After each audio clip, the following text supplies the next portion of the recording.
Hello and welcome, fellow Indies, to Indies on Indie. I'm your host, Patrick Poe, and thanks for being here. As always, make sure you share, rate, subscribe, and review this podcast. All those are great ways for new listeners to find this podcast. I've kind of been getting out of my bubble recently. I often fall into a habit of retreating into my house in what little free time I have, often binging TV or movies, trying to play catch up because I never feel like I've seen enough of what's out there. But isn't it really impossible to catch up with every movie ever made? I mean, there's always going to be a few hundred that slip through the cracks. But I have left my house recently and in my time off, and I think it's been good for me. I've been out to a handful of plays, a few comedy shows, just for the fun of it recently. And I just want to say how important it can be to go just experience art. Even as an artist yourself, you can't just live in an artistic vacuum. Go see what the people in your community are creating. See something touring through your city. It might surprise you. It might inspire you. Just go see it. That leads me to today's guest, Paul Nyakatura. I met Paul a year and a half ago, just in passing at a comedy show that he was performing on. And we talk about that. But I've been interested in talking to Paul since then. He's one of those guys that you just know there's a lot going on in his head. And then all of a sudden, the guy that I know as this hyper-intelligent comic posts a music video on his Facebook page. And it's him. And he's good. I've said it before on this podcast. I'm not musically inclined. So whenever people have any musical talent, it blows me away. But Paul's group, Faceface, isn't just good for like an indie rap group out of Kansas City. They're good for a musical group, period. I'm not going to try and sell their music because I don't have all the cool words to describe it. I'm not fluent in musical language. So just go listen to it. The music sells it by itself. Their debut album, is having its physical release tonight, June 15th at the Record Bar in Kansas City. You can also listen to their album on Bandcamp and check out their music video for their single, We Awesome. It's viewable on their Facebook page. Like I said, the band is called Faceface, and here is me and Paul Nyakatura.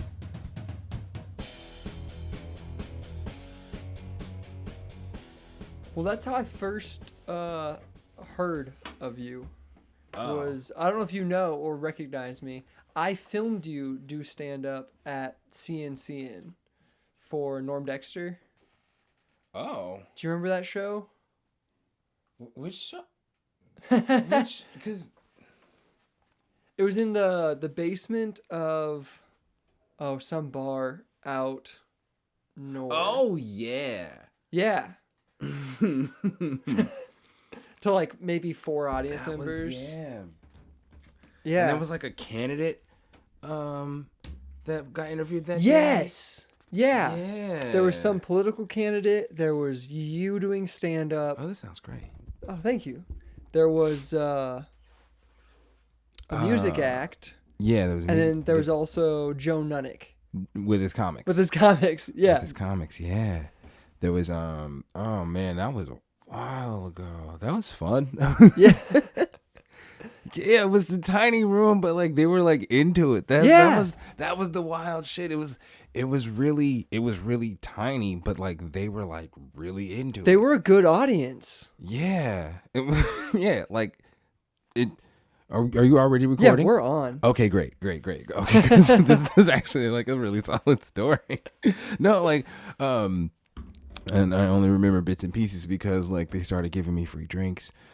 That's probably not true. My girlfriend's probably paying for them, and I just was getting sauced. But no, that was fun. That crowd was tiny, and the thing is, you know, like as a comic, the laughs that can fill a room, as long as the laughs can fill the room, and you. Okay, I'll be honest. As a comic, it's yeah, like what they say about like live feedback. Yeah. That's like you kind of live in the moment, and you're I don't want to say this. I don't want to say this as a rule, but in some elements you are as funny as the crowd will let you be. Yes. I would agree. Cuz like you have to have a crowd that wants to laugh with you. Yeah. Yeah. And if the crowd's vibing you, you can be hilarious even if your jokes Are suck. trash. Yeah. Like, oh man. That's why you'll see like guys at open mics who bring their like 10 friends, and they yes, and that they is kill. that phenomenon. Oh Yes. my god. Oh my god. What kind of mic is this? It's a Sennheiser shotgun mic. We got them for filmmaking, and I thought, well, we had one for filming, and I was like, if I got a second one, it'd sound pretty good for a podcast. I am really into mics now. Yeah. Not like now. I like yesterday. My bandmate got me an SM58 Okay. for a present because my birthday was on Monday. Well, happy birthday. Well, thank you. I try not to like celebrate my birthday. I was like a dickhead as a kid about it, and so I still have to like beat myself up about it, even though I'm 31. You're 31? Yeah. Oh shit! I wouldn't have expected that. I don't know why. Shout out to Montreal and for bringing me here. Appreciate that. I got a new microphone for my birthday from my bandmate that I did not like. I got it. We were okay, of course, here for promo with album release, and we'll talk about that. Yeah, we'll talk about that. No, like as a random gift, like because I saw some funny socks at like art supply store, the Crossroads, and I was like, and they say, "Yo, dude, I love your stupid face." And I'm like, oh, those are amazing socks. That's perfect. Yeah. Faceface. I love that dude. So yeah, got him the socks, and then like gave them to him at one of our shows recently, and he was like really like about it, and then gifted me something that cost like way more than socks. Yeah, like oh, excuse me, sorry for hitting the table. Yeah, like enough to knee the table. That amount of money. That amount of money. Yeah. So Twice. What got you into microphones? Like what of all things were a radio? Yeah? Is radio a thing you do often? Oh man, so I'm just all right, here's the thing. As humble as it can be about this, I'm talented. Yeah. Okay. Wonderful. What all do you do? All right, I like to tell it chronologically. Okay. So I've always been rapping because everybody like does music as it's a kid, whatever. I've been telling jokes as long as I could talk and figure out what laughter was. But fast forward to 2008, and I'm at K-State, and a friend hears on the radio about a comedy competition. Okay. He was like, dude, you should enter this thing. You're hilarious. I'm like, nah. Was it in Manhattan? Yeah. Or? Okay. Yeah. And he says, first prize is $1,000. I was like, I can try. I could use $1,000. I could try. So, I record a 3-minute video, get into the contest, make it past the first round, and after the first round, the person that put up the contest, who was working at this radio station, it was also like a veteran comic, put up like a set up like a wiki page to like a wet paint wiki, so to teach you about comedy, and it's just like straight up like, this is a bit, this is a punchline, this is a joke, this is misdirection. And I was like, oh, this makes sense. I can write these jokes. Yeah. And like was really motivated to because $1,000, right? So it was 4 weeks. I ended up winning the contest. So you won the $1,000? Yeah. That's incredible. So I ended up winning the contest. And it was a contract to be, to host because the whole thing was promo for the bar's Comedy Thursdays. So the contest was on Wednesdays, and then they were bringing in like pretty decent acts, like people that were on Showtime and stuff. And so like it was just some bar in Manhattan. Mm-hmm. That's incredible. And I ended up winning the contest and hosting for a few months their stand-up nights, and that didn't go anywhere. But before that, you'd never thought about doing comedy? I love comedy. Yeah. But here's the thing. So I've been funny my whole life, and but my name's Paul Nyakatura. I'm the son of an immigrant. My dad was like math or science. Like you have to do one of those things. Okay. So when you say son of an immigrant, from where? Uganda. Oh, wow. And where's your mom? Is your mom also? My mom is a black woman just from Milwaukee. Okay. How'd they end up in Kansas City? My family's from Kansas City. My mom just happened to be born in Milwaukee. They were staying there for a little while. It's a really good tangent, and then I can get back. Like, how long do you want this to be? Because that forever long. I'm really intrigued. How did your dad get here? How'd your mom How did you happen? We are taking this is a tangent. This is a solid tangent. So my dad. So as far as my mom. Yeah, slavery. Black people are here. Whatever. That's terrible. It's kind of the fact on how they got to America, though. My dad, he was his father, my grandfather, was education attaché for the government in Uganda. Oh wow! Before Idi Amin. Okay. And his job was to go to America and different countries in Europe, study their education systems, and bring back what he could. He studied in he was planning to move the entire family to Belgium the day that the raid at Entebbe happened. Really? Yeah. So they had to stay, but they got stuck in Uganda. So, but he was able to. Was your dad alive at that point? Yeah. Okay. My dad was in high school at that point. Okay. And my grandfather got my dad's eldest brother sent to Germany to go to school. So he went to Germany. He went to school in Germany. So I have cousins that are Ugandan and German. That's crazy. And they're both doctors. Have you visited them in Germany? I haven't gotten to yet. Oh man, I'm really hoping to hit Uganda with them very, very soon. Oh, that'd be dope. Yeah, that'd be incredible. So that's a lot of cultures colliding. Yeah. No, they visited here though, and it was really funny because they could curse. When we were kids, I was like, "What? Damn it!" The accents were great. It was like dying on Mario. Like they were like, "Oh, you have a Game Boy? Fuck yeah, let's play." Like, all right, fine. And shout out John and Betty though. So the raid in Entebbe happens. Idi Amin takes over. My eldest uncle, the reason he gets sent to Germany is because he writes an op-ed in the university's paper saying that Idi Amin was bad for the country.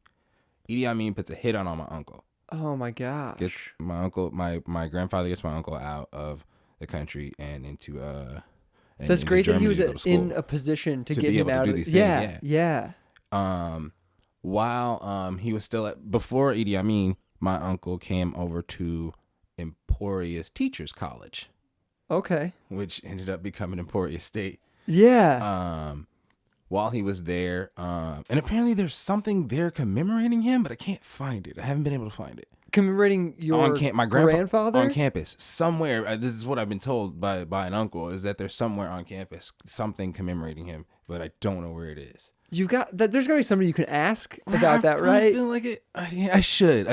There should be some sort of historian for that. Yeah, there should be somebody on campus that's like, "Hey, where's the thing about the Nakaturas?" Right. Like, so so while he was here, he helped a grad student get their degree while he was here, and eventually that grad student became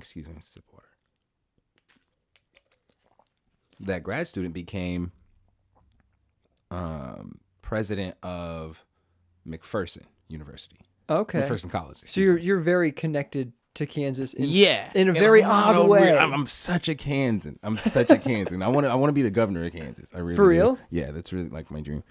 I got it. Yeah. I want to go to law school. We'll get into that. So my grandpa helped that guy helped him get his degree while he was in grad school. Eventually becomes the president of McPherson, and the raid at Entebbe happens, and that dude's like, hey, Whatever I can do to help. sons, nephews, daughters, whatever, like I send them over. They can I'll have room and board for them. That's incredible. Yeah. So is that how your dad got here? Yeah, and then my mom was a Chiefs cheerleader. No way. Like, yeah, it's deep. So my mom was a Chiefs cheerleader, and then went on to cheerlead in college at McPherson. Okay, so that's how they met then, was at McPherson? Mm-hmm. That's incredible. That the whole story is just like There's a mind-blowing and so interesting in its own. I don't even care about you anymore. It just makes sense. It's like he couldn't have made that up, right? Yeah. I'm not that good of a writer. I wish I was. It's a good story. That's a great story. Like that's a great story. So then when you're eventually going to go off to college, your dad has expectations for you already. Yeah. And they're not. And so this is what I want to get back to. Yeah. So in 7th grade, no, it wasn't 7th grade. It was 8th grade. It was the summer after 8th grade. I was working at Worlds of Fun, and he was picking so my parents had been divorced since I was like 4. And I that makes the story a little City. sadder. I'm just gonna say Sorry. it. Like the story was so good and beautiful. No, I did not grow up in a 2-parent household. I grew up. I actually spent 2nd through 6th grade in Sioux City, Iowa. Oh, okay. How did you end up there? Gosh, more Kansas. Jeez. My mom's little sister was married to a guy that has worked at IBP, the beef packing. Okay. And they eventually got bought by Tyson. And one of the places he was moved to from Emporia, he lived in Emporia and moved to Sioux City, Iowa for his job. And so we moved in with them after a few years after the divorce. Did Iowa seem that different to you though than Kansas? Oh, absolutely. Really? Weather-wise, God no. It's the exact same. Like if you don't like the whole joke, if you don't like the weather, wait 2 weeks. It strikingly different almost anywhere. So no, the weather's similar. But how did you see the differences between here and Sioux City? I could walk around. Like it's a lot smaller. Okay. I was the kid from the big city that moved to the small town. That's great to hear. Kansas City so like the big city. Kansas, like Sioux City is like comparable to the size of Kansas City, Kansas, where I'm from. Okay. But like the metro, God no. Yeah. And I had been all across the metro, so. So it seemed smaller. Well, yeah, it was smaller. It was small. smaller. I had a lot of different privileges. Like me and a friend. On Sundays, my thing would be after church be to walk to my friend's house, which was not close to my church, and then me and him walk around the city all day. Okay. And just do kid shit. Yeah. And hopefully get a hot ham and cheese and rent a video game or something. But like we're walking like miles all day long. It's ridiculous. Something you wouldn't do in Kansas City. Not gonna do that here. Especially in KCK. That's not a thing that can happen. No. Yeah. If you're gonna play with your friends, they are in your neighborhood or you better ask mom and dad to drive you. You got driven to that you had a play date or some shit. Yeah. It's the internet, guys, whatever. Yeah, you can say whatever you want. I am because we get to the radio stuff, but I'm very cuss wordy. What's that word? Profane. That's the word. Cuss wordy. Yeah, cuss wordy. Cuss word. Yeah, that's the word. I'm a writer that is trash at coming up with words. I joke with my wife all the time that I want to expand my vocabulary because I feel like it's just not where it should be for a writer by any means. My reading comprehension's trash. Like it's so terrible. Like when they had those tests in high school where it was like a bunch of paragraphs on the front and then like questions on the back. I am flipping that thing over constantly, trying to find the information. Like I read this. If I would have just started flipping it over to begin with, it would have been fine. It would have been fine, but no, I had to I'm quietly reading this thing that I'm not gonna understand in 5 minutes. All right, so where are we? I want to hear the story. 8th grade. 8th grade. I'm working at Worlds of Fun, and I remember specifically. Sorry, I'm covering my face. I'm putting my hand on my mic. We're in the car on the way. So my dad's So I'm living in Kansas City, Kansas. My dad at this point, so that's a real fun story about who I am and why my dad's in Uganda right now. He we'll get to that in a second. So he's living on Ward Parkway, and we're living in the basement of my grandparents' house. So it was like living two completely different worlds on the weekends than I was on the week. Yeah. So my dad's picking me up from Kansas City, Missouri, driving to KCK to pick me up, and then take me to World of Fun to go work. Like, this is absolutely a ridiculous thing, but you can work there at 14, so they were like, fine. Yeah. They're just happy you had some sort of job. They didn't care that it was a ridiculous drive. Yeah. So, because I wanted clothes and stuff, and they're like, I can't afford this shit. No. So, I remember the conversation. I said something. We're just conversing, like I'm responding to something on the radio or something. And I made my dad laugh really hard. And he was like, had to back up and be like, hey. Like I was like on a roll, like just like joke after joke after joke. Yeah. Look, man, you can't be a comedian. Like you have to go to college for I was like, I like programming and stuff. So I went in as eventually became. But so you weren't even saying you were going to be a comedian. You were just being funny. And he was like, yeah. And no, I had always been so funny to my family, to everyone. I was like, that's just my thing. And he was like, you can't be a comedian. And at that point, I didn't even understand it as a job, as a career path. I didn't get that was a job title. I loved comics and didn't understand that that's what they were doing. Yeah. Like as a kid, I would watch I would love when they would have a stand up on one of the late night shows. I would love them. Like, there's somebody just telling me jokes. This is amazing. What? I didn't get that.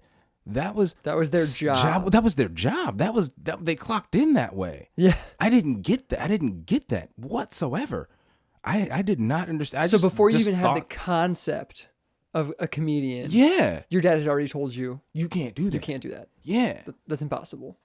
And so I go to K-State. I start in computer science. I move because I like programming. I move over to information systems because I'm like, I don't want to do as much math. And then eventually, I don't want to do as much program. I'm good with computers, but I don't want to do as much programming, and moved over to management information systems, which was working for me. And I was like probably going to finish in that. And then that was by the time that 2008 rolled around. Yeah. And I ended up moving over to social sciences to become a better comic. Oh, wow. And so, and then eventually had maxed out all my loans and couldn't keep going. So I had to come back home. I understand that. So I come back home in 2009 and there's a recession. Can't find a job. Yeah. Whatsoever. Because I'm either not qualified enough with college or too qualified with as much college as I have that somebody in fast food is like, no, you're going to move up and take my manager job. So yeah, because you're minutes away from a degree pretty much. Yeah. So I eventually a Longhorn Steakhouse opens up in Manhattan, and I moved back with my friend that's in grad school at the time. Shout out to Steve. So I'm moving with my friend and working at Longhorn Steakhouse until I can get my own spot. Were you pursuing comedy at all? Or oh no, that was the thing. So I had won the contest in 2008. By the time I get back, I won the contest. Then the second one they had 6 months later, I judged that one, and then I hosted the third one. By the time the fourth one rolled around, I was working at the radio station that had put on the contest. Okay, wow. They were like, "Hey, you'll probably be pretty good at this. Come try." Yeah. They gave me their night shift, and it worked. And then 6 months later, they taught me how to produce. And so I started producing commercials and voiceover and loved. So that's where we're back now to the microphone. So why you love microphones? Yeah. Because I got into radio and what they taught me from production taught me how to record my own album. Yeah. So had you already dropped out of or finished school? How do you put it in I your had own I words? Do you say I you still need to dropped out, finish. or Well, do you yeah, say I call myself a financial dropout. okay? Okay. Working on get back. Yeah. So I graduated high school. So to give you a full timeline, I graduated high school in 2005 and went immediately to K-State. Won the contest in '08, like late November '08, and then was back in Kansas City by March of '09. Okay. Had you thought at all about going into like journalism or No. like radio broadcasting Nope. or communications? Nope. None of that. Nope. None of that. Just wanted to do the I was social just studies. was just doing stand up. I was just doing stand up and still writing raps. Like some people knew I hadn't performed any raps anywhere or anything like that. But I loved writing them and would put some stuff down with some friends every now and then whenever I was in the studio with people. But now it's like overblown. Like I have like a home studio like 2 times over, and you know. So, but like a minimalist one, I have like a reflection filter. I spent a bunch of money on an RE20. Okay. Electro Voice. I really love that mic. So that's why I was like, all right, this is fantastic. I didn't have to bring them out. Headphones. His headphones are nice. Well, you're welcome. You're welcome. Thank you. No, I really dig this setup. Thank you. But so are you still doing radio, or are you, what is your relationship with radio at this point? So I'm working at the top. So I'm doing nights at the top. I was, not now. I'm not. So in 2011 is when I get hired at the radio station. July 2011, I get the radio job. Then in January 2012, I'm on the production team. And then September 2013, I am at Hot 103. Oh, wow. How long were you at Hot 103? Just under 2.5 years. Wow. Anything... How was that for you? What was that experience like being at Hot 103? I'm gonna go ahead. Was that and crazy? Not be candid about that. That's fine. That's fine. I will have to have these.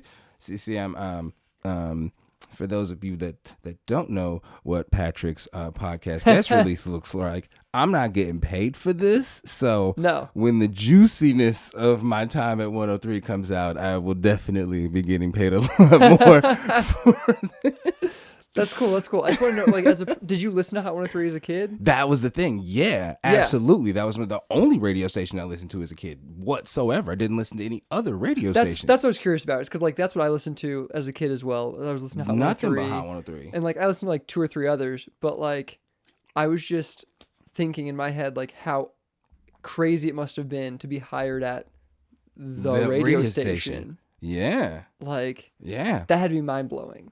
It was okay. I'll tell you the big disappointment. We had already changed the slogan from "Slam That Z," and so I didn't get to say that, and that was sad. I'm sorry. That was rough. That is heartbreaking. Yeah, I really wanted to slam that Z. I understand that. Were you still doing comedy though when you were doing all this radio? Yeah. Or mostly comedy? Once radio started, it was like, whoa, this is a job doing this. And so like the comedy bookings kind of fell off because it was like I wasn't like really searching for them anymore because I'm like I have a steady job in entertainment. So I didn't. I really fell off as a comic. Were you doing quite honest, kind of jokes at all in your segments that were like you, or I would try. You're trying. I would try. They were mostly straight, really hype reads. It's harder because there's no audience. Right. I got told when I was in top 40 because I got told that by one of my coworkers who had like teenage kids that they liked me because they could tell I didn't care. So I'm like, Katy Perry's up next, you know? But I'm like saying it like in a bright voice, like, oh, up next, Christina Aguilera, Katy Perry, blah, blah, blah. But I'm like actually like saying it in a nice read, but apparently it could come across that like I'm good at this, but fuck this. Like this is the person, but like I don't care about this person. Like whatever. I almost 2 times I really almost got I can only tell you about one because of the statute of limitations. I almost lost it in radio. I almost like just got fired. The one I can tell you about is a Clear Channel rep who we were using as a consultant, said I should get fired. Oh wow. And here's why. so it's Top 40 Radio, and there's three other stations there. There's a conservative news talk station that ran Limbaugh.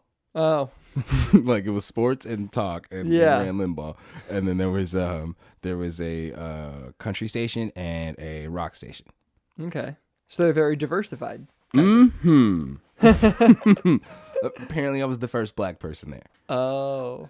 Shout out to Sean Rock for breaking the color barrier as a Latina. So, we're doing a promotion called Half Price Hookups. We're doing it every week over the summer, just to get people to go to businesses because everything dies in Manhattan over the summer because everybody fucking leaves. The Half Price Hookup was for a place called Quantico Tactical. Like Half Price Hookups, you buy a $25 gift certificate, it's worth $50. Okay. The place this was called Quantico Tactical. Quantico Tactical sells tactical stuff. It's a gun store, right? So I opened the mic and I'm like, yo, we're a red state. This is half price on guns. We love guns. Go to Z96street.com. Get your half price hookup. Yeah. That shit did not fly. They didn't like that? Not like that. You're not wrong. Oh, yeah, that was my whole argument. The whole consult, like so they sent the consultation down, and I wasn't there for the consult to be there, but like they told me in the meeting, like he said you should not be in radio anymore, but we like you enough, so just don't do that. But it's true. It's true. It's so true. Like once they got to that, like they let me argue it. I was like, yo, come on though. That was funny. You guys were telling me to be original. That was funny. It was the absolute truth. Yeah. What? I'm sold. Like I want to go get my half price guns. Like right. And it was the CEO came in, was in that meeting and was like, yo, he said fire you, but I like you, so we're keeping you. And then after we left, the guy that hired me, shout out to Drew, was like, yo man, I did my best to fight for you. I knew we were gonna have that meeting, but like it was funny to me. That's like the best win you could have gotten out of that. Man. Like, oh man, it was funny to me, but like don't do it again. Don't do it again. I was like, all right, it's fine. Oh man, but that's what you paid for. Like, yeah. What? Were you doing music yet at that point? Not really. But you were still thinking about it. I had always been writing like the beats online, and I'll write raps whenever I wanted to. But never really started until never really started to think about a project until I met Ryan. Okay. How did you meet Ryan? So he's the other half of Faceface, right? Yes. He does I write and rap. He does everything else. Mixing, mastering. He even did the cover art for the album. Check that out. It's called because I'm not shit. He let me name it that. I can't believe he let me name it that. It's actually, here's the fun part. It's actually like an acronym for if I can get this right, Mutant Midwestern Musical Millennials.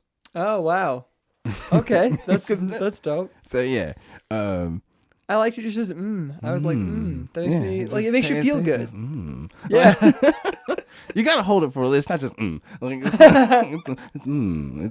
there. It's 4 M's. True. So yeah. That smell. Like what's going on upstairs? Yeah. Lolo, shout out. So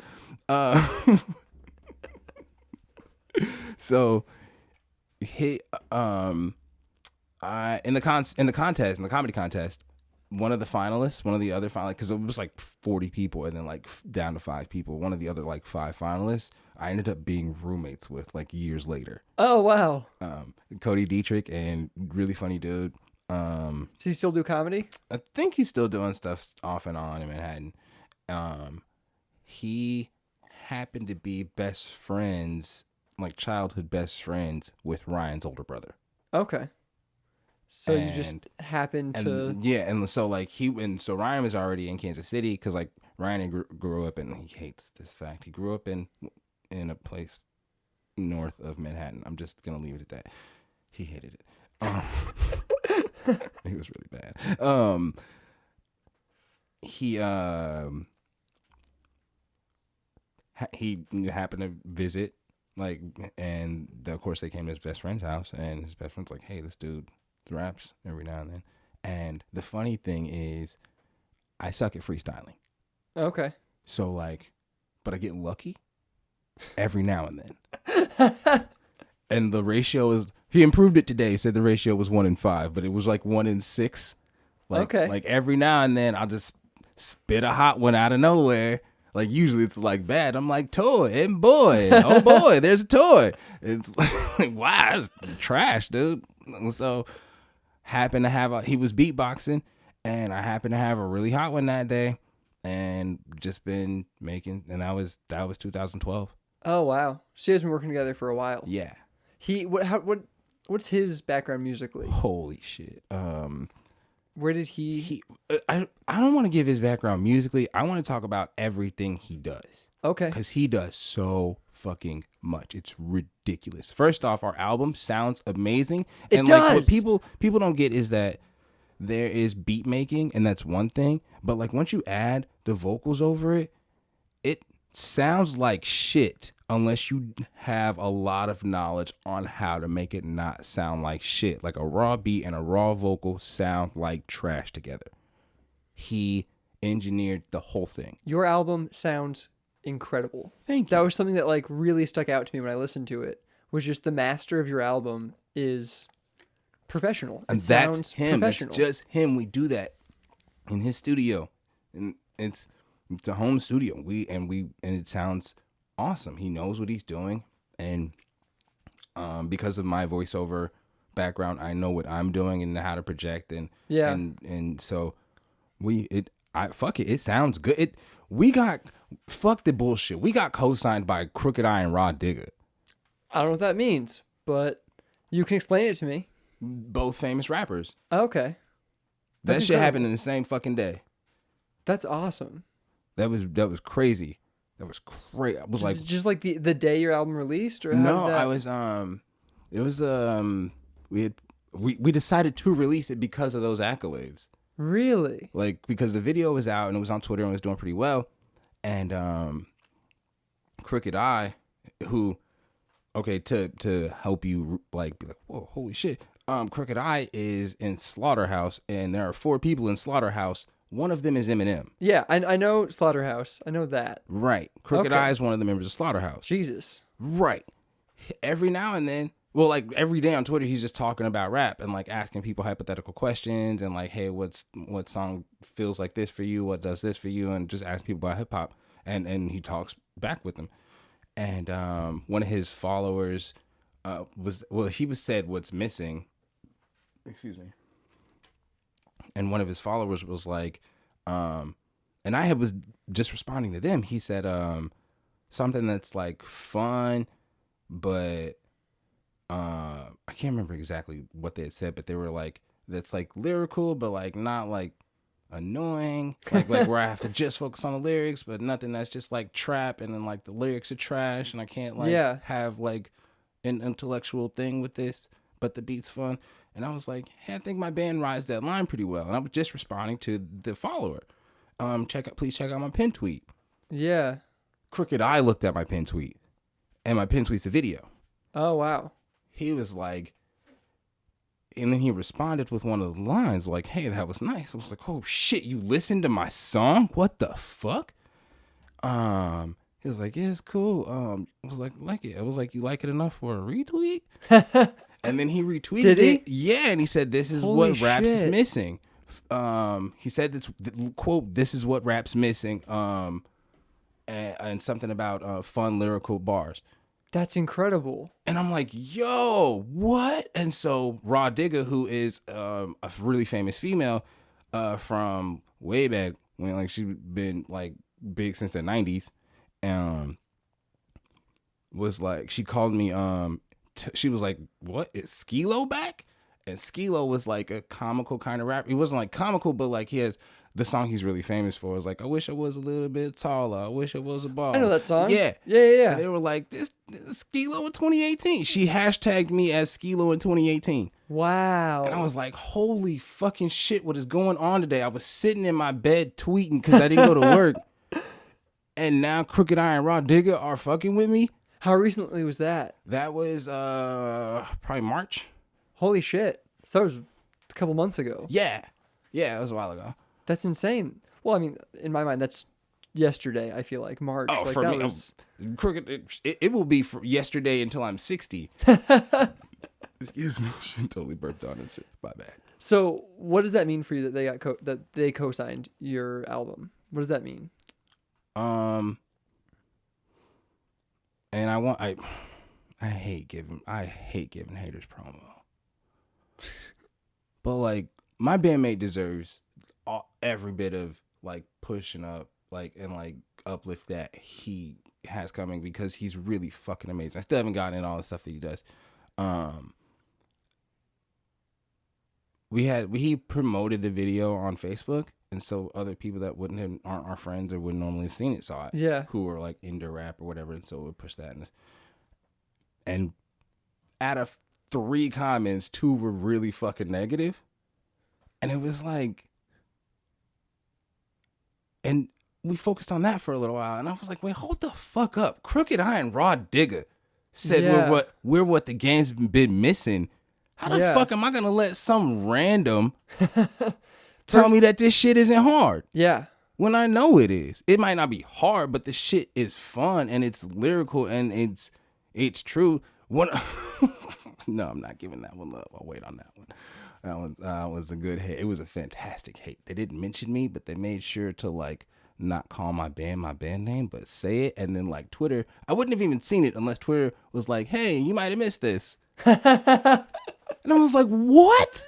Like they took the time to deconstruct our band name. Somebody might have hated it you. Yeah, they took the time to deconstruct our band name and not call us Faceface, but mention us and say that we lacked soul. And I was like, yo, but you only followed me because Crooked Eye said we were dope. And so we pushed the album out, and now you're talking about we lack soul. Crazy. That's insane. That's all crazy. Where did the name Faceface come from? I'm just intrigued. That we have no real idea. Okay, here. That's a great response. So, I've got no clue. Absolutely no clue. I kind of should just call it the leave band it there. Like, the first time somebody said it, this is the dumbest story. This is the dumbest story. So we're in Manhattan. It's me and Cody and Luke for Bridges. We're at Luke's house. Shout out to For Bridges. We're at Luke's house. His roommates are in their hot tub. Like they live like just off of Aggieville, so having a hot tub's kind of swaggy. So they're in the hot tub. We're chilling out. It's like dark out back. We're like just drinking beers. A couple of people are in the hot tub. Everybody else just standing around, just whatever. These 2 drunk people wander up on us out of nowhere, and then it's still dark. And like, no, because it's a guy and a woman. And for some reason, everyone wants to see the woman's face because the guy and the woman's voices are like scratchy, weird. Like, what's going on? But like the silhouettes seem young. Yeah. And okay, this is now looking back, this is misogynist. Yeah. Hank doesn't like it. Hank doesn't like it.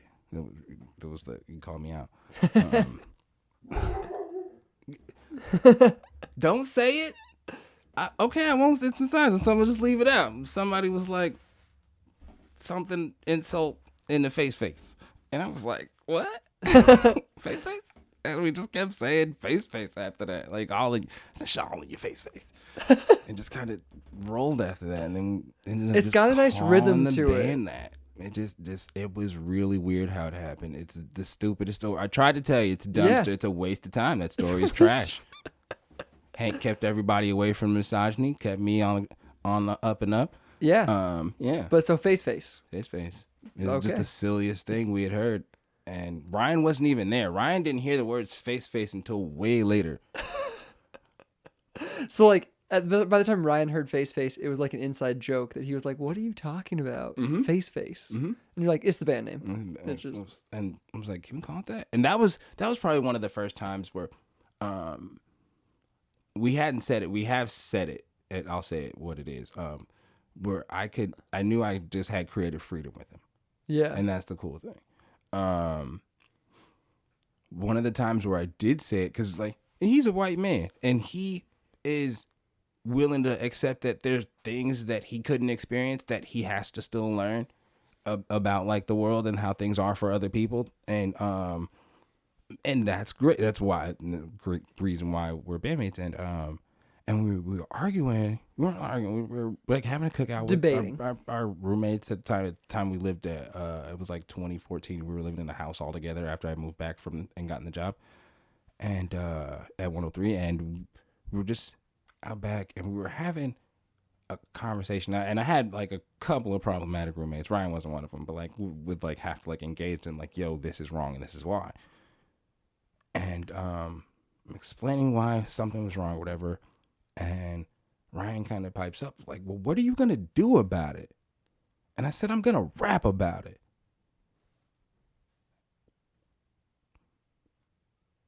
He said, all right. And that was that.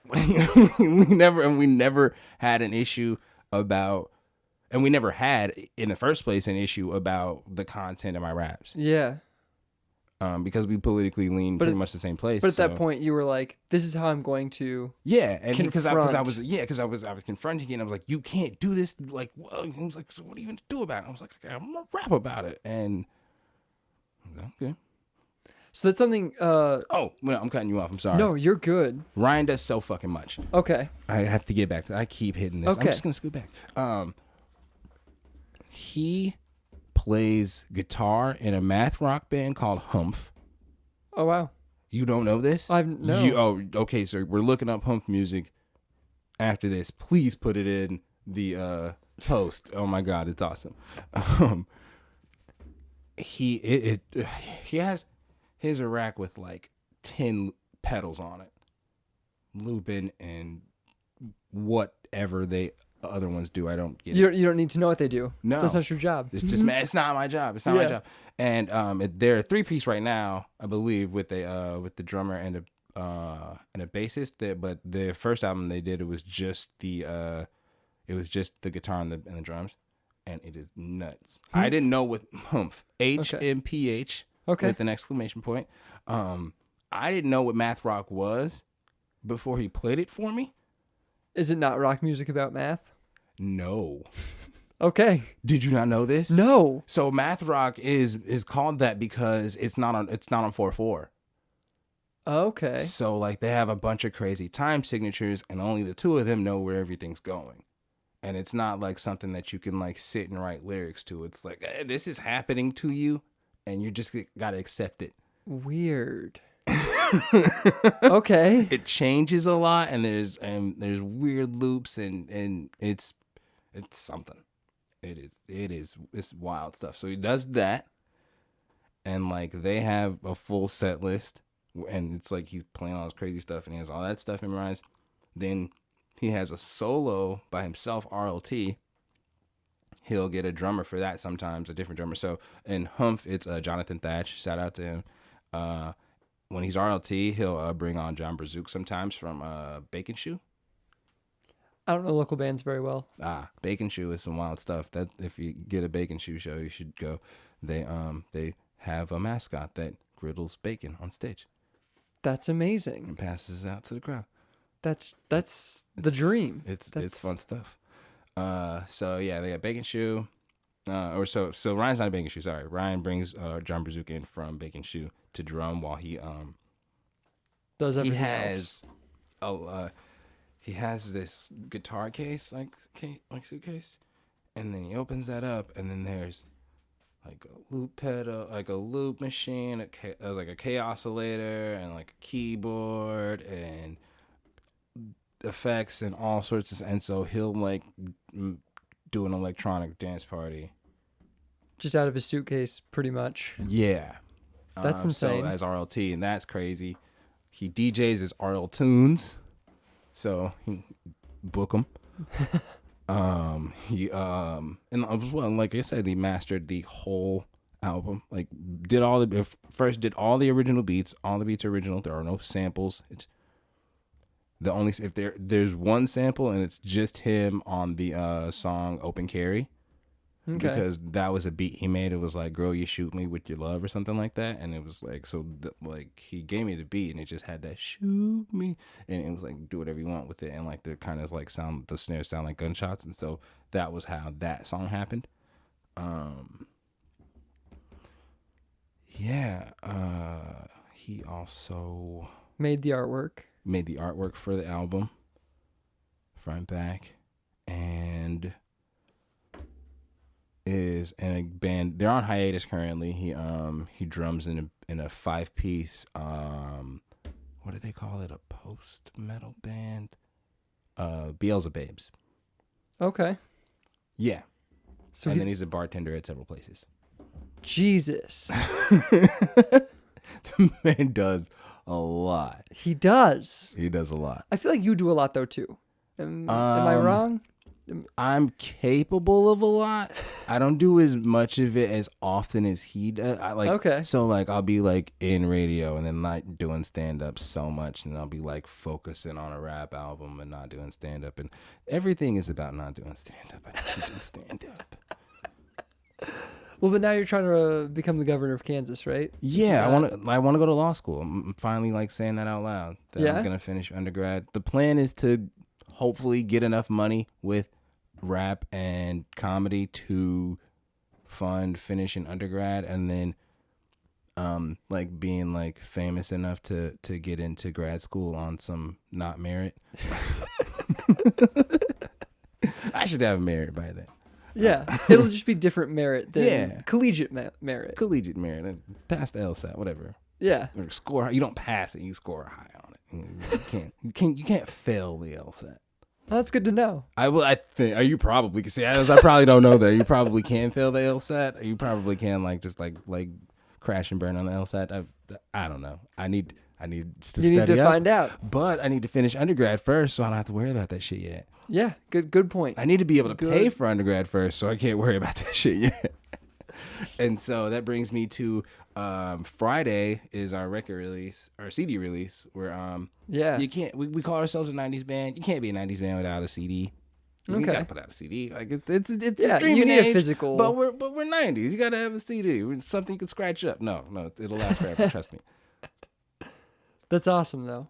I'm excited for the CD release. I'm very intrigued by it. It should be fun at Record Bar. It's Friday. I do not know when you're gonna air this. In a perfect world, it'll come out tomorrow, Thursday. Oh shit! So maybe come out to Record Bar on June 15th. Yeah. We're gonna be Black Creatures. Rick Mon are also performing. Black Creatures are really dope. The 2-piece hip hop soul joint here out of Kansas City. Rick Mon does what me and Ryan do, and he makes his own beats and raps. That's awesome. So how did you get involved in like the local rap scene, or is there a local rap scene, or like, There is. where does it exist? Ooh, in a lot of different places. Because I just like I talked to There's like an indie scene. There's like I know there's the strange music scene, but I don't think that's really like that's the not local really a scene. local thing. Yeah, The exactly. only local things they have are the people on the lower totem pole of the brand, like Yeah. and then not like in an offensive way, but just like they're not your name's not Tech Nine. Like Sess Crew, they do some local shows, and Stevie Stone and JL and Joey Cool. No, not Joey Cool's not on, but Joey Cool's also local. But they're not necessarily like the local rap scene necessarily. JL I would be wouldn't the say. I would consider JL the closest to the streets as far as Kansas City is concerned. Yeah. But they still are more like on the tour bus with Tech. Yeah. But But there is like a scene that's out Yeah. performing and like yeah, it's happening in Kansas City. I want to have great things to say about it. Let's put it that That's way. how I feel about the comedy scene. Is I wish want I to had. have great. That's Yes. okay. So let's talk about let's talk about comics. Then. Okay. Let's talk about the comedy scene. Yeah. Because this is my issue. I was in Manhattan, and when I first started, there was like this amazing thing. I'm like competitive, and I'm writing. So the competition when it first started, it was you do an original 3-minute video, up to 3-minute video, and then the first week is 3 minutes, the second week is 5, the next week was 7 minutes, and the last week was 10 minutes. Wow. I did an original set each week. Jesus. So you'd already built 18 minutes of material there. That I've thrown away since. I don't not that I've like thrown it away, I've just forgotten it. But no, and then so after that, so that was in 2012, and then, or sorry, no, that was in 2008. Yeah. And then in 2009, there is an open mic that gets started by the guy that put up the contest and shows everybody how to be comics, and like, so I'm going to that open mic every 2 weeks with a new 5 minutes every 2 weeks, and my fellow comics are coming up with the same 5 minutes every 2 weeks, and I'm getting put up last because they know I'm gonna like crush it. You're gonna kill, but they're killing the crowd before I ever get up there, and like, and it wasn't nurturing. It wasn't competitive. Yeah. I need to be competitive. I've played basketball, and I'm not like great, decent. I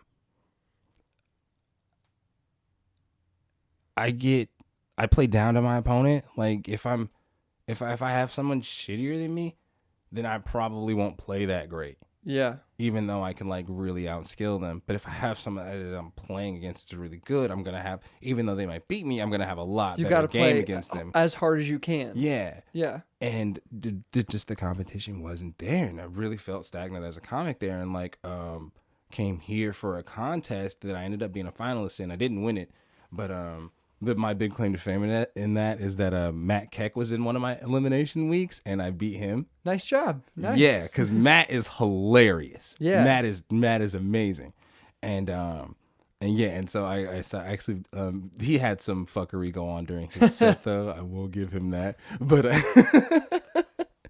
he did have some fuckery go on during the set, but you won.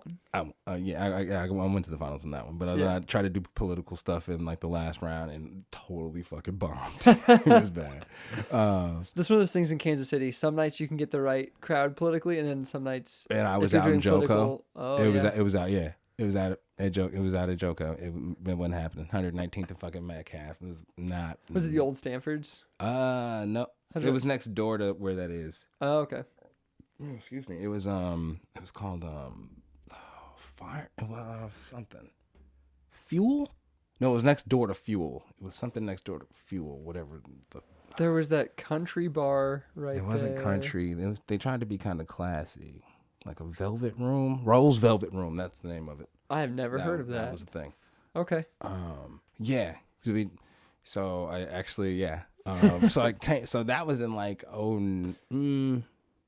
that was like 2009, 2010, somewhere around there, and came down and that was when during the recession. So like I didn't have a job, and that was like my one like thing that like was comedy. Yeah, like kept me going and stuff. And I eventually move over to so I'm in my grandparents' basement in KCK, and so I don't really have access to going to open mic all the time. Yeah. So I wasn't in the comedy scene. So I get back finally and working at 103 and living over in Midtown, and so I'm like a couple blocks away from Arts Bar, so I'm at Arts Bar all the time, and then I ran into the same problem that they just weren't competing. Yeah. Like there are several comics that are really, really solid out here, but there's a lot of people telling themselves that they're solid. I feel like there are probably a handful of solid comedians. Rod Reyes, Matt Keck. I mean, that are still here, like Brandon Patrick. Yeah. Zach Smith is in Topeka, but he's around. No. He I don't know went to, him. I think he moved with. So Scott Schaefer, moved to L.A. Yeah. God damn it. But like the comics that are solid, I feel like they're not at the mics. Mm-mm. And the people at the mic, if you're like going to a mic to practice, it's almost worthless because the people that are going up before you, most of them are just dicking around. Mm-hmm. They're there as an excuse to drink, I feel like. Or as the like... The worst was this. I don't want to call him a kid, but he could be in a bar. Fuck it. It's a young adult male. This white kid came in and was doing just like everything was like just ended on a stereotype. Like that was every single joke. And he brought like 10 friends in there. Yep. And he was up like 4th. And then they laughed at him and left. Yeah. And it was like, dude, no, you need to stay because everybody's going to roast you after that set. Yeah. Like did the most offensive unoriginal set he could and then got out of there. Yeah. Like you piece of coward. Yeah. Coward. Yeah. Yeah. To do that set and then walk. Yeah. That was the worst. Oh my God. But no, it's there's like a few solid comics and it's not a nourishing environment. I think that's partially because the act of stand-up comedy is a solo thing. And so I think there are so many people out there that are like, well, if I succeed, you all have to fail. They don't realize that if the scene succeeded, it would be better for everyone. Like if you weren't the funniest person one night and you are the funniest person another night, then that means the scene's solid. Yeah. Yeah. But my thing is, I don't think like, and this is across all art forms. Most people, and you don't even have to be beginning. You can have been doing it for years and years and years and years and years, decades even, and still suck. Yes. I agree. But I think with and not know it.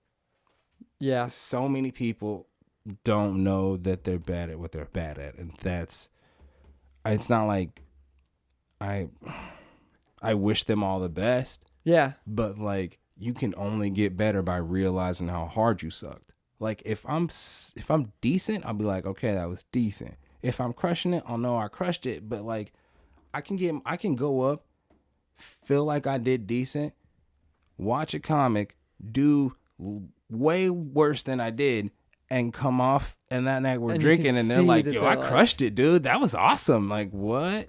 Yeah. So it's like your biggest pet peeve as an artist. And that's because like earlier I said, I know I suck at freestyling. Yeah. I know I suck at freestyle rap. I'm bad at it. I'm not supposed to come off of the head like that. That's not my thing. I'm supposed to listen to a beat for hours and hours and hours and write. Yeah. And then perform what I wrote. That's my role in rap. There's so many shitty comics out here. Yeah. Yeah.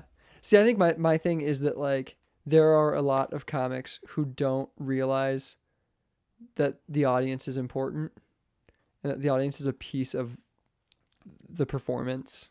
And the fact that like they think that like if they aren't doing well, it's the audience's fault and they should take it out on the audience, or they don't get it. Yeah. No, it's like that's you're not fucking funny.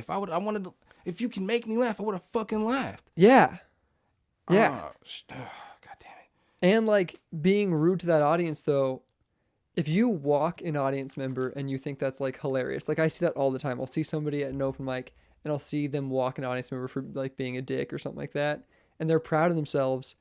You've lost an audience member. Possibly for everybody. For everybody. And possibly, I bet they never come back. If this was their first time here, they're definitely never coming back. And they're going to tell their friends not to come back. If you give them a good time, they'll bring friends. And then like we're still in the rampant misogyny era. Like the comics here, like a lot of comics here won't grow out. Like, dude, it's done. You're going to have to think past your dick at some point to make us laugh. Yes. Like it's not cool anymore.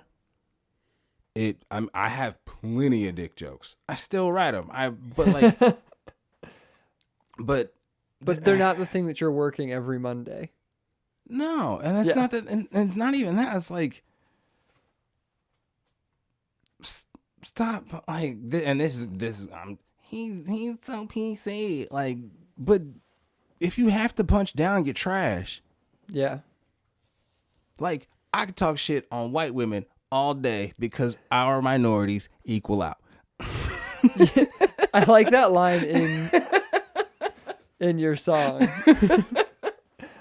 I don't know if it's necessarily true, but okay. So some of those stats are like a little exaggerated and pulled from different places, but yeah, it's for the most part true. Yes, white men make a full dollar. Black men make less on that dollar. Black women make even more or less on that dollar. Out. I don't know if you're minorities. I thought you're talking about. I think isms is totally right. Okay. I think that I don't know if your minorities equal out. I think white women probably have it off easier. Oh yeah, yeah. I'm not gonna call the cops. Yeah. Like if me and a white woman have a spat, then no, she has the upper hand in that situation. Yeah. But like, I don't know, she's on defense. Like, I got the up on that one. Yeah. Like, unless she's like Elena Delle Donne or something, then just white woman on there. Then no, she's winning that one too.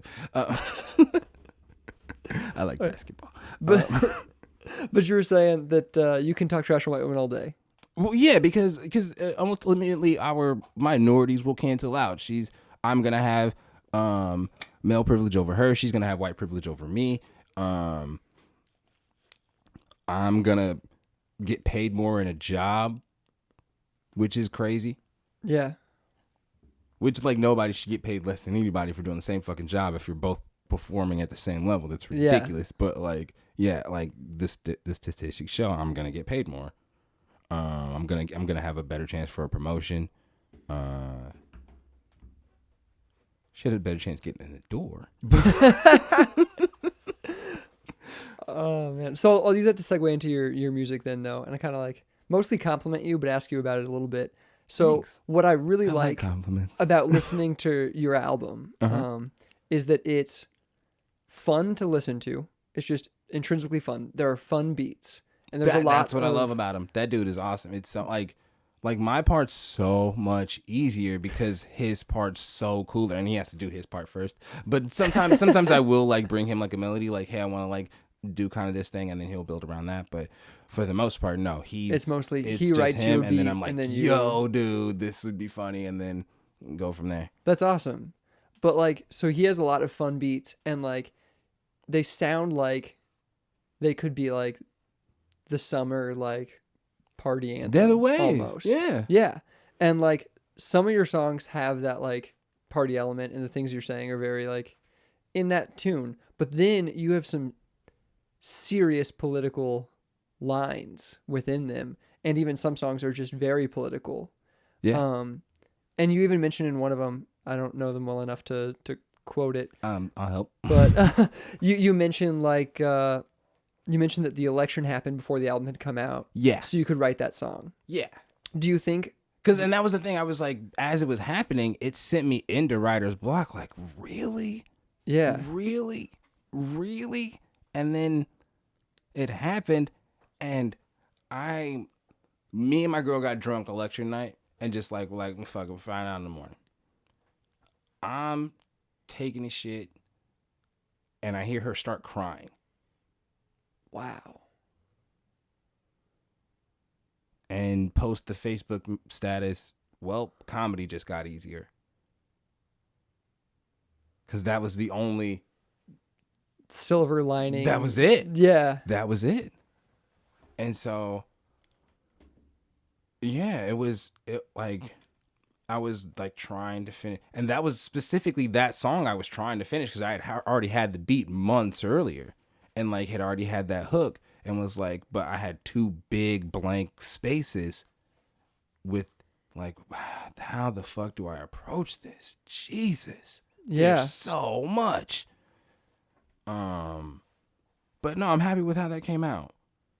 Do you think that the album would have been as political had it gone a different way? Or Do you think that is just like a part of you is that you're gonna say what you're thinking, and what you're thinking is I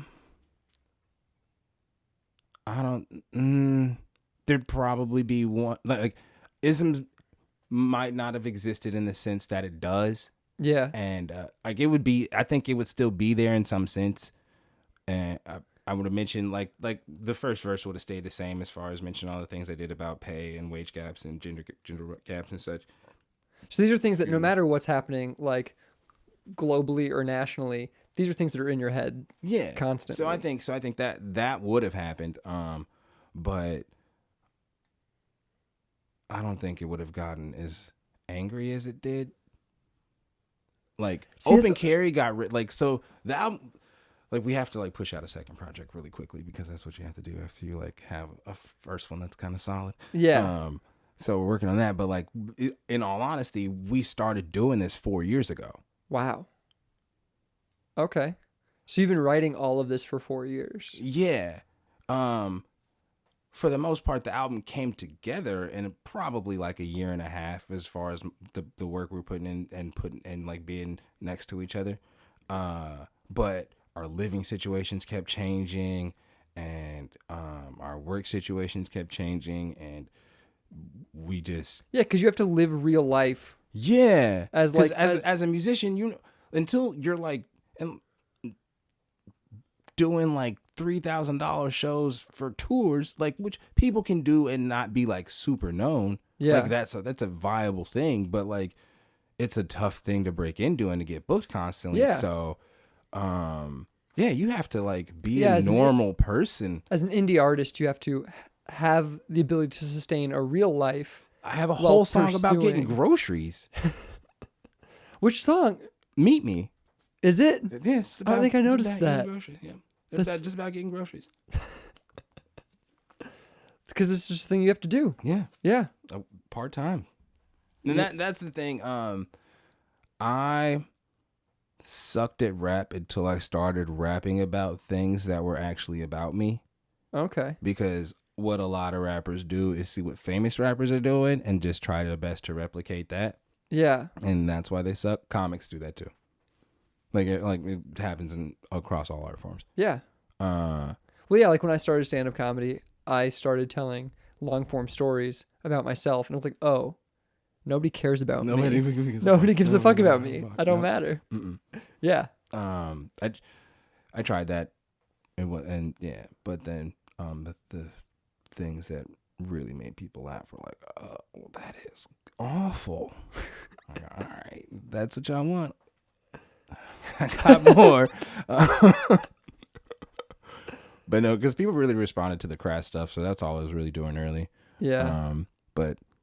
I don't call myself a feminist. I'll say I'm pro-feminism. Like I appreciate the movement, but there's no way I can like be that because I'm not a woman, and I don't trust any man that immediately just says that shit. Just that's something wrong. You're not that woke. I don't. You got attentions. But no. So because my friend Megan, when I moved back, because I moved back and lived with my friend for a couple of weeks, like her husband and their 2 kids at the time. They have 3 now, and so she was putting me up on feminism and like talking to me about how like I'm promiscuous, but I didn't know the word polyamory was a thing. Okay. I didn't get that. Yeah. And she was like, "No, you're like." I told her about my like. She was like, "Well, would you care if your partner had another partner?" I was like, "Nah, why? No, I'm not the end all be all to somebody. That's cool." She was like, "Oh, then you're polyamorous." I was like, "What?" Here, wiki. You can Google this. Yeah. I'm like, "Oh, no. Yeah, I'm that. I'm not a womanizer. I'm not somebody that needs to be like these bitches and these hoes and I need to fuck around." I can be like, "Hey, I already have a girlfriend. But if you like to hang out, that's cool. She will know about you." Yeah, like that's the thing. Like, so that was really like what led me into feminism, was that like my friends were womanizers and I was too, to be quite honest. But I didn't have to be and I didn't want to be. Yeah. And yeah, and feminism was what told me that no, you don't have to be that. And nobody loses self-worth by having sex with any random person. Like, it's a natural thing. Have fun. Fuck people. Yeah. Be safe. But yeah, so that's why that stuff shows up in the rap, is because that's who I am and that's what I have to speak to. So I do think that stuff is gonna show up because even like even like not on like a large national scale with me and my friends, I still have like my friend Trell's in here. He could tell you that like I start arguments fucking constantly based on their language and the shit that they're saying about women, because I got put up on feminism. I was like, oh wait, I was being trash. Men are if you're offended by men are trash, you're probably trash and you got some shit to work out. I was trash. You can wash off. You don't have to be trash all the time. You can change. Yeah. So that stuff. So you're speaking to your reality. Yeah. And the big thing that changed your reality was the Trump election. Oh God, so it had no. Okay. I was already black in America before that bullshit. Okay. It just seemed like a prominent thing in the album. So just wondering like what. Is it? I don't know. It just seemed like it. I could be wrong. It might just be something that's in my head right now, but I don't know. It's really not like that song. Is it just it's because that song, that's like not the Open Carry song, but the Ism song, like that's the one that's been like performing better than the other ones. And I'll put it out there. I know it's white people listening, and I disparage white people really hard in that song, but they like love that shit for some reason. And I mean, thanks.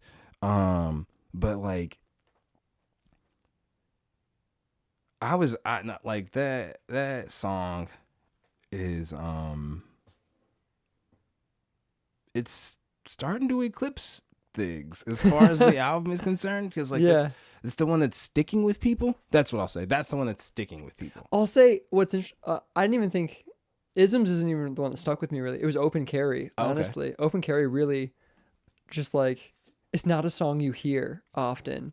And I love because I like guns, but I had a ridiculous that happened. Yeah, that's like the opening of that song. Me being at the river market, just trying to get spices, and some regular ass dude just has a pistol there with a gun. Yeah, it's like with his family. I'm like, what?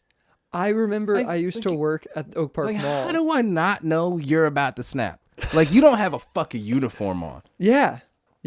I worked at Oak Park Mall, and I had a guy come in with just this like big holster and a beautiful ivory handled 6-shooter. And I was like, what do you need that for in Oak Park Mall? What? Yeah. It's the dumbest thing. And that's what I liked about the song, is that song is just so truly like Kansas at this point in time. Yeah. Like just how ridiculous those laws are, and the way we view other laws like marijuana. Like, we're fucking ridiculous. Yeah. What? No, oh my. Okay, here's the thing. As much as we get the brunt of the backlash when it comes to gun violence, black kids aren't shooting up schools. No, 100% not.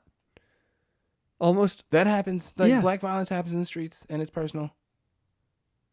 But it's not. It's not. No. Like what? Like these are suburban. Well, like it takes money to own a fucking gun.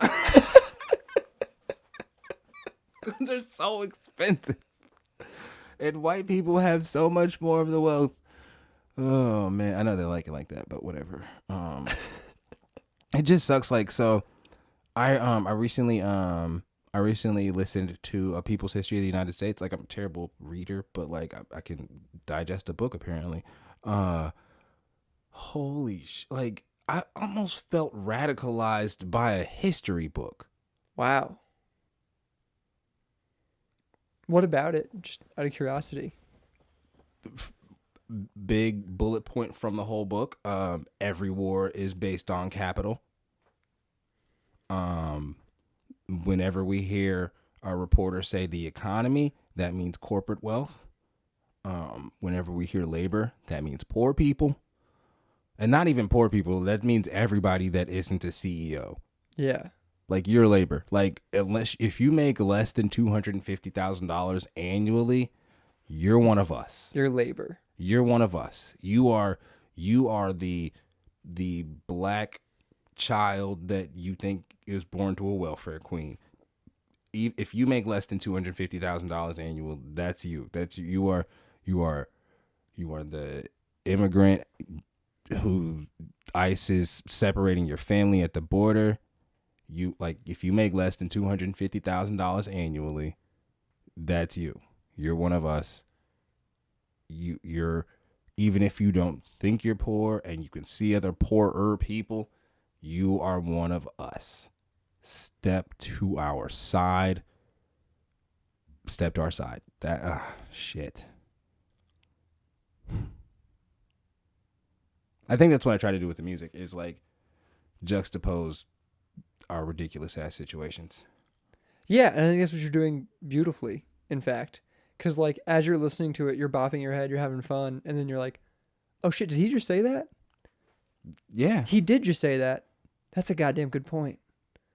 Oh, man. Like, and that's how I felt like listening to most of that album. That's what I try to do. I appreciate that. Thank you. You're welcome. You're welcome. But yeah, and that was the other thing is that doing music that's real to me, to not suck, to do real music that's real to me and to not suck, I have to, like, that political part is part of me. Like if anybody knows me, they know that's just a side of I'm fucking leftist as shit, and I'm going to argue with you if you say some trash shit to me. So yeah. So it's just a part of you is that argumentative political side. Yeah. The side that wants to run for governor. Well, I'm from Kansas. I've driven across Kansas. There's a lot of space. Solar energy's a thing. How the fuck are there still homeless people? Yeah. That doesn't make fucking sense to me. Free energy falls out of the goddamn sky. Well, but it makes nobody money. We still have homeless people. We have the land, we have the resources, we have the technology, we have everything to not have homeless people. We still have homeless people. That's the dumbest shit to me. And it's because I'm gonna put the blame on the boomers. Well, like one thing that really fucking pisses me off is that a lot of boomers have more in debt than what their parents paid for their first fucking house. Yeah. And we're privileged? The fuck out of here.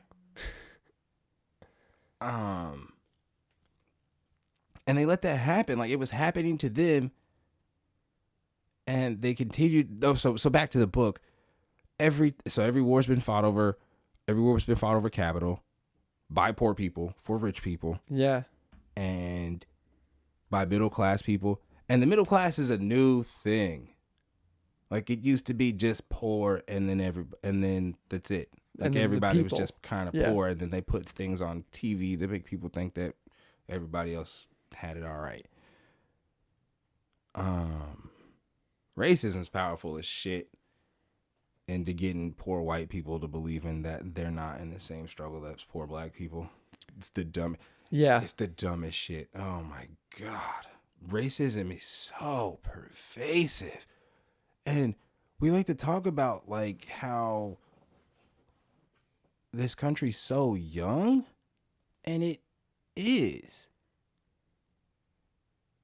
But colorism is older than our fucking country. Yeah. It's like, how the fuck have we not got no?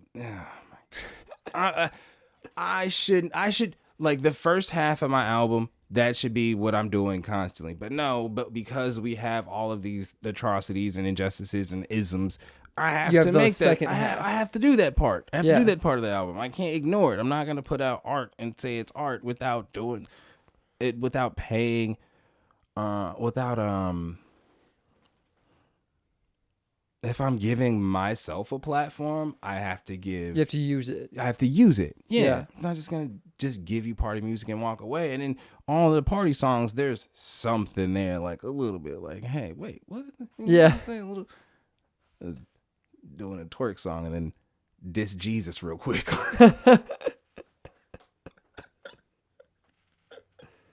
That type of shit. Yeah. As an atheist, I'm from a family full of Catholics. Okay. And so Catholic myself. So like I was raised Catholic, and then recently, like last year, like did like the mental thinking and like really traced it back. My atheism started once I learned about Santa Claus. Yeah. Because if Santa Claus could be fake. The fuck, like, what's the difference between magic and prayer? Like, you lied about one of these things.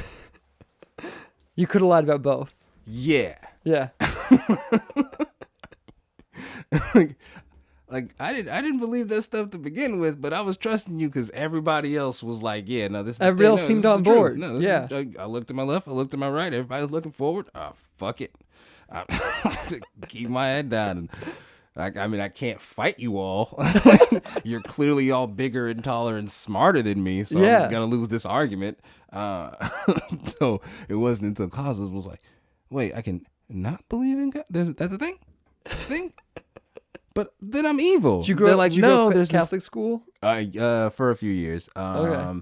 I went preschool, kindergarten, first in Catholic school, and then we moved to Iowa and was in public school, and then came back and I did 7th grade in Catholic school, but everything else is in public school. Public school. Okay. So you weren't fully indoctrinated into the brainwashing. I have a fun Catholic school story about racism. Oh yeah? I got a spelling bee stolen from me. Explain. So I'm in 7th grade. We moved back, and the school spelling bee is everybody from 1st grade to 8th grade, maybe even kindergarten. And then of course the words are aggregate. So it gets to the point where, and you do a class spelling bee. The top 2 from each class go to the whole school spelling bee. I was top 2 in my class. I went to the school spelling bee. And everybody knows somebody from like 6th, 7th, or 8th is going to win. Yeah. So I am the last 7th grader. Like, there's no 8th graders, there's no 6th graders. Like, it was me and like a 2nd grader and a 1st grader. And they're going to fuck up just because they're in front of a mic. Yeah. So I have this shit in the bag, right? I get the word agenda. And mind you, my mom used to teach at that school, but wasn't teaching at that school at the time. I get the word agenda. Knock it out. AGENDA, agenda. Turn around, go to my seat, like, get the fuck out of here. Like, I turn around, like, my back is turned like Steph Curry. And they fucking buzz me. And I'm like, what? I can hear my class go, huh? Like, and I was just like, accepted it. And they were like, that's incorrect. I just like accepted it and like walked off. I was like, whoa, what? So my mom still had friends in the faculty. And she was like, if you want to fight this, I would fight this because like they recorded. They were like, you might want that tape. I'm pretty sure he spelled that right. Oh my god. Spelling bee stolen from me. But why? At St. Patrick's. I was the only black kid left. What? You think that's really it? Yeah. That's crazy. Yeah. They were waiting for me to fuck up. I spelled it too fast. That's crazy. Mm-hmm. And, yep. Drop me. You got to be perfect. Wow. Is that what they told you? You spelled it too fast? Yep. Whoa. That was the official explanation. That I spelled it too fast and they didn't get all the words and I get all the letters in there or some shit. That's insane. I don't know. That's burned into my head. I still spell it in the same cadence as I did that day. Yeah. Mm-hmm. Because of that. It's such an easy fucking word. It's all phonetic and shit. It's get the fuck out of here. Yeah. That's insane. Wow. I remember, I wish the tape like still existed. You know, I gotta throw it away at some point. But like, because They don't still have your 7th grade tape. I know 20 for a years fact, later. like if I could get my hands on that tape, I guarantee I sucked my teeth before I spelled it because I thought it was a hilarious thing. Like, I guarantee there was. It's like I'm sitting there sweating, you know, like, gosh, where am I gonna get? I got last. And then they went, there's only like 2 more agenda. kids. I'm gonna crush this fucking thing. Yeah. Agenda, eye roll, agenda, AGENDA, agenda, and I'm gone. Like, buzz, what? Whole class, my whole like even the smart kid, like the smart kids, in my class, like and that's what made me really realize something was messed up with it was because this was the only time she had ever like the other smartest person in my class was Katie Mann, and that was the one time she came up to me because like we would battle for like everything. Yeah. You were the she kid was battling smarter. for like she was smarter. I'll give her. smartest. She was smarter. Yeah, but like but we had like an unspoken kind of competition, and eventually like later like that day she was like, I know you spelled that right. Yeah. That's crazy. That was a rough day. But yeah, like a teacher came to like my mom got in touch with somebody, like one of the teachers that was there, and was like, that was her friend, and was like, yo, nah, I'm pretty sure he spelled that right. Yeah. That's insane. So yeah, I already knew what it was like to be black in America. You learn those lessons early. Yeah. That and you can't be a comedian. Yeah. Jesus. Yeah, and apparently my dad is apparently really proud of me. Oh Jesus, I didn't tell that story. Oh man, that's another one. So my dad is in Uganda because he was deported over white collar crimes when I was in high school. Really? Yeah. Wow. Uh-huh. Fun stuff. What did that like? That sucked. How did that change your worldview? I just started being depressed. Yeah. I wore black all the time, and I stopped doing homework, so that's why I went to Sumner and Schlegel, because I started out at Sumner, and went to shout out to all my Sabres, shout out to the Spartans as well. So from 8th to 10th grade I went to Sumner, and then in 10th, and it's like he lost his job when I was in 9th grade, and then 10th grade I just checked out. Yeah. So I had to go because, so for those who don't know, Sumner is the magnet school, and I ended up going to the public school in my neighborhood, Schlegel. So, and graduating from there. I ended up turning things around with I got into drill team. I was like gateway high stepper, and that really helped. That really helped turn things around, and because I was always solid academically. I just didn't have to try, and so that was the trouble in college, is that I didn't have to try in high school, and I wasn't used to trying. And like college, you actually have to fucking try. It's so annoying. Like speech, I crushed speech class in college. I was writing my speeches on the way to speech class and got like the fuck out of here. This shit's and getting A's. Like this is crack. Math, you gotta be there every day. You gotta do that shit. Yeah, I was that same kid. I was the kid who like grade school, high school, all that was just like, oh, I didn't have to try. That's easy. And then once you get to college, like college biology, I like skipped most of the class. I was like, oh shit, I can't just ace the test anymore. I have to. Yep. Read the book. Ooh boy, there was a class I failed. It was just reading, and I hated it. I failed African Americans in Kansas. It's like your grandfather. They're teaching. It was like these big ass long ass reads about pioneers and shit, and it's boring. And we would have like a 5-minute quiz on the reading every day. Like I liked the lectures. Yeah. So I would just show up 10 minutes late every day. And this is a tiny class. It was like 15 people in this class. My grandfather is an important African American in Kansas. There's a memorial to him in Emporia. Just give me an A. Yeah, I'm historically like relevant to this class. Yeah. You're welcome for my presence. You should be studying me in this class. I got history. Yeah, that was college was rough. Yeah. But yeah, But now you're putting out an album. Faceface, yeah. Yeah. I'm excited. What is it, like 11 tracks, 12 tracks, something like that. 10 tracks? I don't know. Something like that. I should know. You should know. So you're performing at the... Yeah, we're going to do the whole album. Oh, wow. Yeah. That's awesome. We'll do the whole album. And it's a fun setup. Our band has gone through several different iterations of what we look like live. He used to recreate every beat live. Oh, wow. And then every single song was more like open carry, to where it was like maybe a hook to start, but just like rap. So, and then for this project, he was like, "Hey, can you write some hooks?" I was like, "Sure, I'll write some hooks." Yeah. So we wanted to do songs on this one, and yeah, we got that. I think we accomplished that. It's really fun, and you learn stuff even though you're having fun. Yeah. Because my mom's a teacher. My mom's been a teacher my whole life, so. So it's also part of that influence of like trying to put important issues and topics and ideas and statistics in your music. Yeah, statistics, wonderful. That's what belongs in rap, in party rap. When talking about drinking and smoking weed is statistics on wage gaps. You know. Yeah. Full circle. No, it's really fun.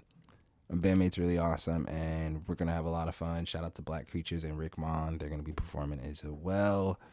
Do you perform live often? Do you guys like? We've been getting some shows now that the video's been out and people like the video like picked up a little steam. We've been getting booked. I Heart Local Music picked us up and is getting us on in some Lawrence shows, so that's been cool. That's awesome. We want to set up a tour. That's what we really want to do, is set up like a little I-70 tour. It just sucks because if you want to go west, then like the first stop is fucking 9 hours away. Yeah. But if you go east, well, there's stuff. Yeah, there's like stuff. St. Louis and St. Louis and Columbia is 2 hours away. Yeah. So hopefully do that soon. So like as a filmmaker, I am intrinsically jealous of musicians, and this is totally irrational, and I'll say it before I tell you why.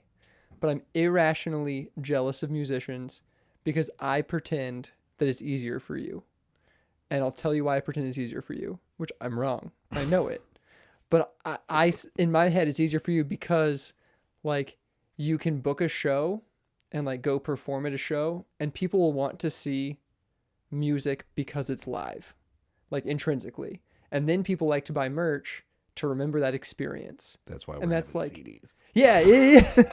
And like that's how music works, is like people will see a show, they'll be like, "Oh, well, I want a CD of that," or "I want their t-shirt or something to remember this experience of seeing a band," because that's what they expect from like seeing. If you go see Tech Nine, they're like, "Oh, I want the shirt from Tech Nine." So if they like go to a local band, or if they go to like a different smaller show, they want that same experience. Mm-hmm. As an indie filmmaker, if they go see my movie, at the end of my movie, they don't think, "Oh man, I need to buy that t-shirt." Talking about merch, I brought you some stickers. Oh, sweet. Thank you. That's awesome. They're a little butt hot, but sorry. That's okay. I appreciate that. But like, no one watches like my indie film and is like, "I need the t-shirt from that indie film." Oh, yeah. Okay. So that's a fair statement. Yeah. Man. That's a fair statement. I would say you have it harder because you have to make us look cool. Like, you can be bad at making someone look cool. Okay. Like, even like it depends on like that person would, like me, it's gonna look pretty cool even if the shot's pretty trash, because I'm like gonna put a lot of effort in. But if you're just like randomly picking like rappers and other musicians as clients, then making them look good can be tough because they might not be on that level yet. And so you have to do it like a lot more on post to get them to be, because I'm recording clients doing for commercial radio, for just doing commercials. Like, people can be bad and you have to be good at your job to make them not sound like trash. And for you, and for looking like trash, even tougher, because we're so much more impartial to visuals than we are to music. Yeah. We just don't have that same relationship that we do to music, I feel like.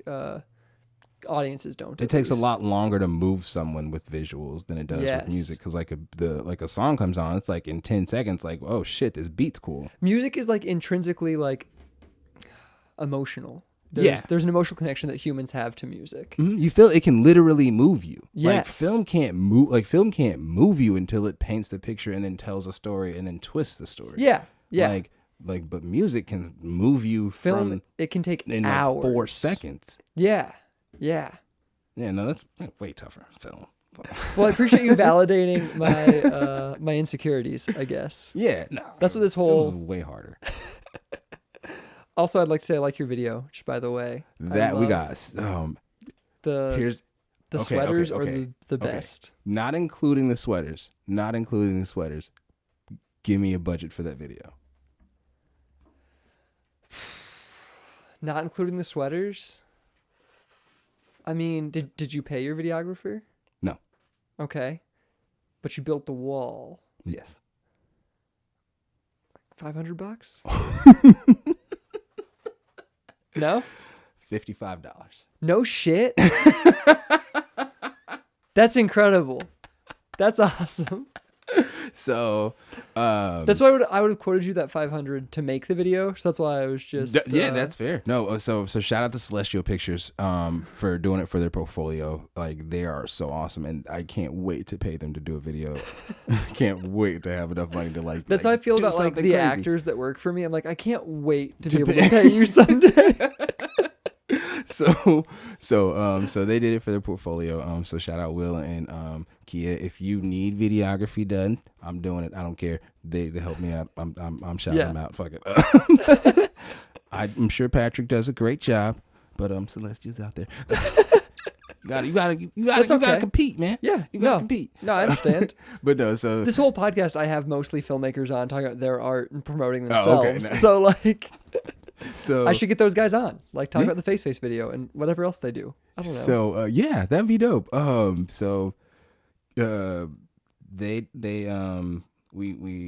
came up with the concept, and I told my friend who's a contractor, John Buer, if you need set design. Awesome. I told him the idea, and he We filmed it all at Ryan's house. And here's a little Easter egg. I picked that door because if you walk in and count them from this to the right, that's the fourth wall. The fourth opening. Because there's 3 doors right before that. So I was like, hey, can you do this? And he was like, can you match the wall and stuff? He was like, oh, dude. So the reason why this wall is this color is because the city, like when they tear stuff down, and they have all these walls of paint, they just blend them all and they come that beige color. Okay. And so he was like, no, I gotta just go pick up some of that paint. We'll plaster it over. And then the texture is, he was like, so like when the ceiling is smooth, it takes years to teach a professional how to do that. But if it's like textured, all you have to do is get some dude in a mop and just do that, like just mess with it, and then get that texture over the whole thing. And like some untrained dude can do that in 10 minutes. So he was like, "Oh no, I know these techniques." And he had the material already because he had bought a house that like needed a lot of work, and he's doing all the work. And that was left over from his master bathroom. Okay, so he just didn't need it. Yeah, so he already had the materials, so he was like, just give me a bottle of Jameson. Nice. $20 bottle of Jameson. And then we were like, to get all the extras, we were like, hey, free pizza and beer, because one of Ryan's friends donated a bunch of beer. And then I'm working at the Bronx, and I go to my boss, and I was like, how much pizza can I get for $35? And that day, somebody happened to not pick up like 3 pizzas or something crazy. So I got like 5 or 6 pizzas for $35, and then all the extras were just there to hang out. Yeah. That's incredible. And I don't know if you noticed, but when I say nom nom in the first verse, the woman bites a slice of pizza, Yeah. That tiny woman ate so much pizza that day. Really? Just so she could do that bit? Yes. But but wasn't just eating during takes. She was like, when we were just chilling and not shooting, she was still like eating. Like, yo, you're gonna have to eat when we record. You know, she's like, nah, I'm fine. It's like, you guys still got pizza. I'm still gonna be. She was like 90 pounds, and she put down so much pizza. It was so funny. But yeah, that was the whole budget. That's incredible. It was the whole budget. Oh my, well, thank you for coming on, man. No, thanks for having me. This was awesome. This was fun. Thank you so much. Is there like a thing we do at the end? No. You have no signature? You just No, I cold just close, I say like thank fuck you guys and thank you guys. I record my own intro and outro at the end. Okay. Actually, but I make this all like as organic as possible with you and me. Cool. Yeah. Cool. Well, thank you Yeah. for having me. Yeah, thank you so much. It's been great. Peace.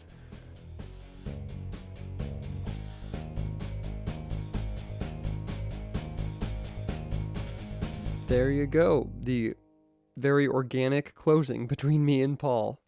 I'll be honest, because of his radio background, I'm a little nervous that my intro and outro aren't going to live up to his standards.